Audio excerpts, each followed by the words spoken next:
ಕೆಲವು ದುರಂತಗಳು ನಮ್ಮ ಹೃದಯದಲ್ಲಿ ಗಾಢವಾದ ಪರಿಣಾಮವನ್ನು ಬೀರಬಲ್ಲವು. ಅವು ಯಾವಾಗಲೂ ನಮಗೆ ಸೂಕ್ತವಾಗಿರುವ ಪಾಠವನ್ನು ಕಲಿಸುತ್ತದೆ. 1914ರಲ್ಲಿ ಎಡಿಸನ್ ರವರ ಕಾರ್ಖಾನೆಗಳು ಬೆಂಕಿಯಿಂದಾಗಿ ಸುಟ್ಟು ಹೋದವು. ಇದರಿಂದ $2 ಮಿಲಿಯನ್ ಹೆಚ್ಚು ಬೆಲೆಯ ಉಪಕರಣಗಳು ನಷ್ಟ ಉಂಟಾಯಿತು. ಬೆಂಕಿ ಇಡೀ ಕಾರ್ಖಾನೆಯನ್ನು ಸುಡುತ್ತಿದ್ದಾಗ ಎಡಿಸನ್ ರವರ ಮಗ ಹತಾಶನಾಗಿ ಅವರನ್ನೇ ನೋಡುತ್ತಿದ್ದ. ತನ್ನ ವೃದ್ಧ ತಂದೆಯನ್ನು ನೋಡಿ ಅವನಿಗೆ ಬಹಳ ದುಃಖವಾಯಿತು. ಅವನನ್ನು ನೋಡಿ ಎಡಿಸನ್, ನಿನ್ನ ಅಮ್ಮನನ್ನು ಕರೆ, ಈ ಅದ್ಭುತವನ್ನು ನೋಡು ಎಂದು ಹೇಳು. ಅವಳು ಇಡೀ ಜೀವನದಲ್ಲಿ ಇಂತಹದನ್ನು ಅವಳಿಗೆ ನೋಡುವ ಅವಕಾಶವೇ ಇರುವುದಿಲ್ಲ ಎಂದು ಹೇಳಿದರು.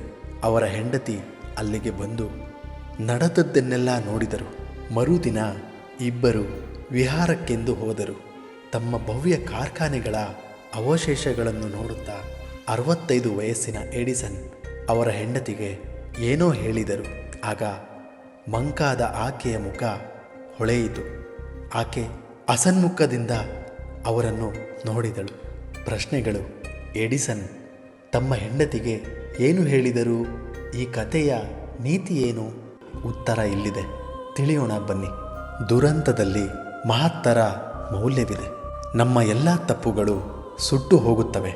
ಧನ್ಯವಾದ ಭಗವಂತ, ಮತ್ತೆ ನಾವು ಹೊಸದಾಗಿ ಆರಂಭಿಸಬಹುದು ಎಂದು ಎಡಿಸನ್ ರವರು ಹೇಳಿದರು.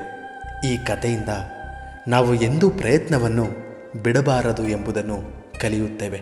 ಮತ್ತು ಸೋಲನ್ನು ಸಕಾರಾತ್ಮಕ ದೃಷ್ಟಿಯಿಂದ ನೋಡುವುದು ಯಶಸ್ಸಾಗಿ ನಮ್ಮತ್ತ ಧಾವಿಸಿ ಬರುತ್ತದೆ.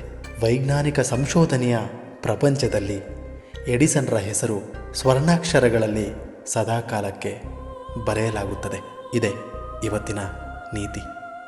ಈ ತರಹದ್ದೇ ಸಾಕಷ್ಟು ಕಥೆಗಳನ್ನು ನಿಮ್ಮ ಮನಸ್ಸಿಗೆ ಮುಟ್ಟಿಸಬೇಕು ಅನ್ನೋದೇ ನನ್ನ ಉದ್ದೇಶ.